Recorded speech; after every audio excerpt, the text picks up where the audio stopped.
Hello friends, movies all about a আপনাদের স্বাগত।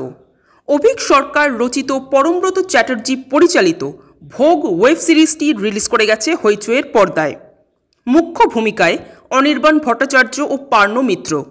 গল্পটা মোটামুটি সকলেই জানেন, তাও যদি একটু বলি। গল্পের নায়ক অতীন একটি কিউরিও শপ থেকে একটি দেবী মূর্তি নিজের বাড়িতে আনেন এবং সেটিকে পুজো করা শুরু করেন, এবং তারপরই ধীরে ধীরে অতীনের চরিত্রটি বদলে যেতে শুরু করে। তো এক্স্যাক্টলি কী রকম পরিবর্তন হয় অতীনের মধ্যে, ডামরি অর্থাৎ পার্নোর চরিত্রটার এন্ট্রি বা কীভাবে হয়, সেসব জানতে হলে আপনাদের সিরিজটা দেখতে হবে। এক কথায় বললে এই সিরিজটা একেবারেই একটা আশানুরূপ সিরিজ হয়নি। যারা এই গল্পটা আগে শোনেননি তাদের এই সিরিজটা কেমন লাগবে জানি না, বাট যারা সানডে সাসপেন্সে গল্পটা অলরেডি শুনে ফেলেছেন তাদের এই সিরিজটা রীতিমতো হতাশ করবে, এবং তার দু তিনটে কারণ আছে।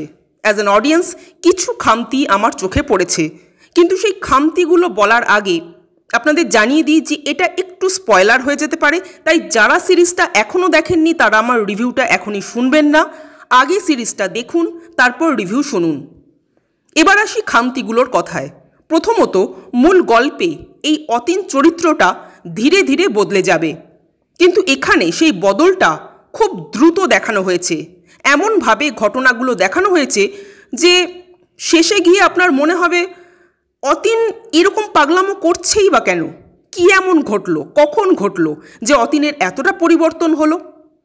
এবং এই ধরনের প্রশ্নগুলো মনে এই কারণেই আসবে কারণ দেবী ও অতীনের মধ্যে যে বন্ডিংটা আপনারা গল্পটা শুনে অনুভব করতে পারবেন, সেই বন্ডিংটা এই সিরিজে কোথাও ফিল করাই যায় না।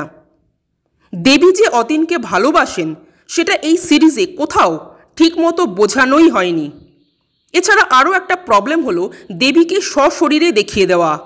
দেবী যখন অতীনকে স্বপ্নাদেশ দিচ্ছেন তখন তার চেহারার বর্ণনা মূল গল্পে কোথাও নেই, কিন্তু সিরিজে দেবীকে সশরীরে দেখিয়ে দেওয়ায় শ্রোতা হিসেবে মনের মধ্যে যে উৎসুকতা, কল্পনা বা এক্সাইটমেন্ট ছিল তা সব এক নিমেষে কেঁচে গণ্ডুস হয়ে গেল।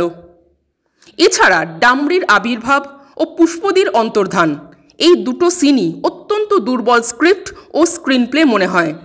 এরকম ছোটোখাটো অনেক খামতি আছে পুরো সিরিজটা জুড়ে।